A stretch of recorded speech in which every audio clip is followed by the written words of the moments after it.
fait quand nos enfants ne supportent pas de perdre un jeu? Qu'est-ce qu'on fait pour les aider à accepter leur frustration?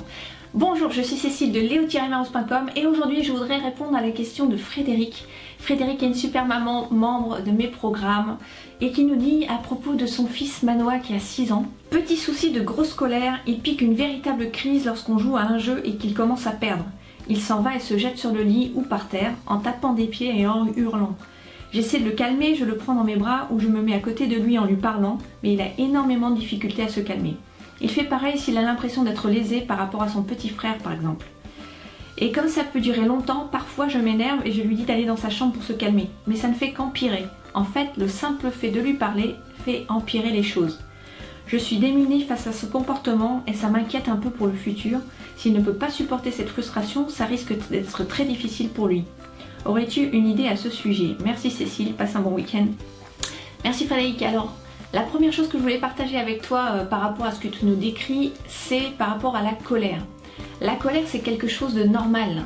Il n'y a pas d'un côté des gens qui sont en colère, d'autres qui ne le sont pas. C'est quelque chose de naturel. On est tous confrontés tous les jours à des situations qui nous frustrent, qui nous irritent. Et ce qui diffère d'une personne à l'autre, c'est la façon dont on va le gérer. Donc certains sont à des stades différents. Chez certaines personnes, la colère, ça va être sous la forme de cris, de hurlements, d'agressions physiques ou verbales.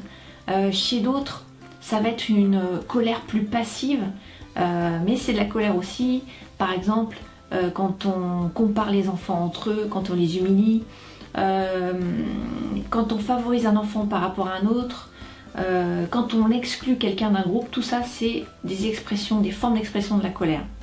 Et chez les enfants qui n'ont pas encore la maturité nécessaire au niveau de leur cerveau et de leur cortex préfrontal pour prendre le recul nécessaire pour faire face à ces frustrations, eh bien la colère va s'exprimer sous la forme de cris, de hurlements, le fait de se jeter par terre comme fait Manoa.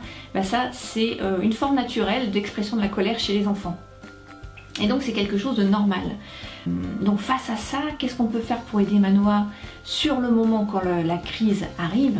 Eh bien, c'est de rester calme et à l'écoute. C'est un peu comme les pompiers, pour donner une image. Quand un pompier arrive près d'un foyer, près d'un feu, il va faire en sorte de l'éteindre ou du moins de le contenir, et il va faire ça grâce à sa lance à incendie. Nous, notre lance à incendie à nous face à une crise de colère de nos enfants, eh bien c'est le fait d'avoir de l'empathie pour eux, d'être à l'écoute et de rester calme. Même si c'est difficile à vivre pour nous, à subir ces comportements, faut se dire que c'est difficile aussi pour nos enfants qui sont submergés par ces émotions dont ils ne savent pas vraiment quoi faire. Donc sur le moment, on va les aider en restant à leur écoute. Donc c'est ce que tu fais d'ailleurs, et tu disais que effectivement quand tu commences à parler, à faire de bons discours, ça empire la situation. Et c'est vrai, il faut rester dans le non-verbal, s'approcher, se mettre à leur portée. Dire qu'on est là, juste qu'on est là, on comprend que c'est dur pour eux et voilà, et on les laisse finir, vider tout ce qu'ils ont à vider parce que c'est le meilleur moyen en ce moment de le soulager.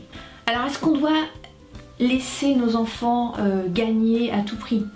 Alors poser cette question, ça revient à dire, est-ce qu'on doit protéger nos enfants, les isoler et les mettre en dehors de toute frustration pour éviter que ils piquent ces crises de colère et puis surtout qu'ils aient des frustrations? Non, bien évidemment, ce qu'on veut, c'est qu'ils y soient confrontés pour qu'ils puissent passer le cap, pour qu'ils puissent apprendre à les gérer. Voici 5 astuces que je vais partager avec toi pour aider Manoa, pour t'aider aussi dans ton quotidien, Frédéric.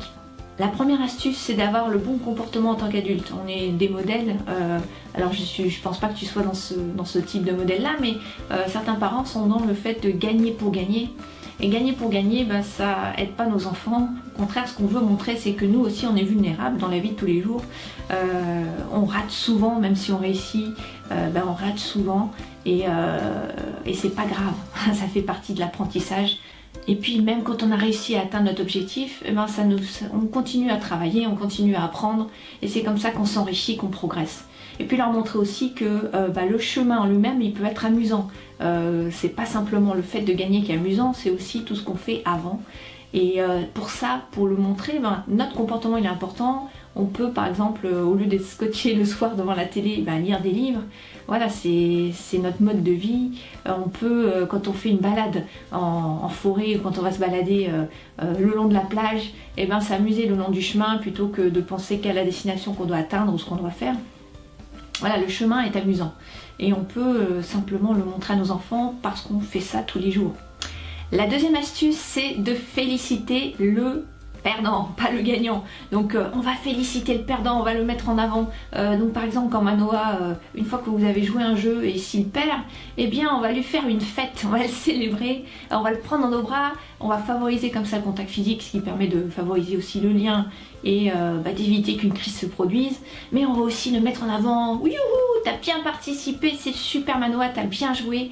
Et voilà, on félicite le perdant, on démystifie le rôle du gagnant qui est célébré.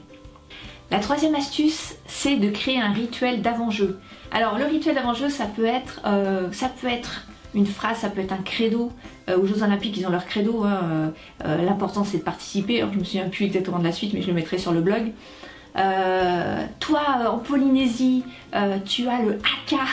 Donc vous pouvez faire une petite danse rituelle pour préparer le jeu et faire en sorte de donner les règles et principes de base qui vont se dérouler pendant la partie, qui vont donner le ton à la partie que vous allez jouer ensemble.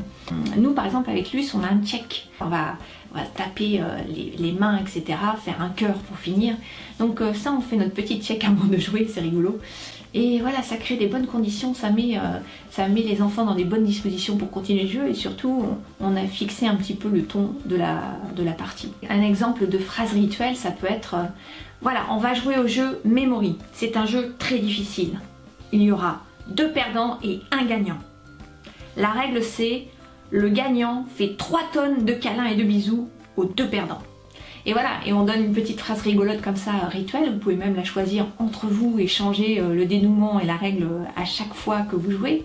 Mais on reprend cette petite phrase et ça va faire rire les enfants. Et puis ça va encore une fois aider le perdant à se sentir bien après le jeu. La 4e astuce, c'est d'inverser les rôles. Alors, au moment où on va jouer, si nous on perd la partie, eh bien on va inverser les rôles et faire le mauvais perdant, mais dans ses extrêmes. Donc on se jette par terre, ou alors on se jette sur le canapé en boudant, enfin ouah, c'est tout le temps moi qui perds. Et puis bon, les enfants ils vont peut-être essayer de nous consoler, mais non, on insiste, ouah, je suis pas contente, moi je perds tout le temps. Hein. Voilà, on va faire la grimace et on va jouer notre rôle jusqu'au bout. Ça va faire rire les enfants et encore une fois ça va dédramatiser le fait de perdre. Et ils vont essayer eux-mêmes de nous consoler parce qu'on a perdu. Donc ça va les aider à guérir de ce comportement. La 5e astuce, c'est de jouer à des jeux coopératifs. Alors, qu'est-ce que c'est qu'un jeu coopératif? Eh bien, c'est un jeu où tout le monde gagne. C'est un jeu qui favorise la résolution des problèmes ou du jeu des règles en équipe. Et donc, tout le monde participe, tout le monde gagne et personne n'est lésé. Voilà, donc alors Frédéric, tu fais partie de mes programmes, donc tu as accès aux fiches vertes qui sont les fiches de jeux coopératifs. J'en ai également mis une sur le blog pour que vous puissiez vous-même utiliser ce type de jeu.